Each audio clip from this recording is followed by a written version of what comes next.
नमस्कार, म घनश्याम चन्द्रगिरी नगरपालिकाको नगर प्रमुख। आज हामी चन्द्रगिरी राइजिङ पोडकास्टको कार्यक्रममा उपस्थित भएका छौँ।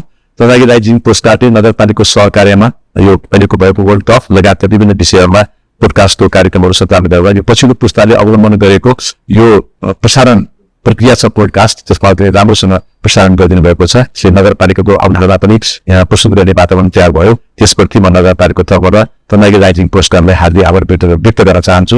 नगरपालिकामा भइरहेका असल अभ्यास क्रियाकलापहरूलाई सकारात्मक ढङ्गले समाजमा हामीले समाचार सम्प्रेषण गर्न सक्यौँ र प्रसारण गर्न सक्यौँ भने सकारात्मक सोचका साथ नगरपालिकाका नगरवासीहरू अगाडि बढ्छन् भन्ने मलाई लाग्छ। अहिलेको पछिल्लो पुस्तामा केही नकारात्मक कुराहरूलाई पनि बढी प्राथमिकता दिएर प्रोत्साहन दिएको हुनाले समाजले नकारात्मकतर्फ अगाडि बढेको परिप्रेक्ष्यमा हामीले हाम्रा समाजलाई सकारात्मक दृष्टिकोणबाट भइरहेका अभ्यासहरूलाई समावेश गर्न सक्यौँ र त्यसलाई प्रसारण गर्न सक्यौँ भने सकारात्मक सोचका साथ अगाडि बढ्ने प्रयत्न र त्यसको सोच अगाडि बिस्तारै बढ्नेछ भन्ने मलाई लाग्छ। त्यस्तो व्यवस्थापनमा चन्द्रगिरी राइजिङ पोडकास्टले राम्रोसँग आफ्नो प्रक्रियालाई अगाडि बढेछ भने शुभकामना व्यक्त गर्दै नगरपालिकाको कार्यक्रमलाई आगामी दिनमा पनि यस किसिममा निरन्तरता भइरहनेछ भन्ने अपेक्षा गर्न चाहन्छु। धन्यवाद, नमस्कार।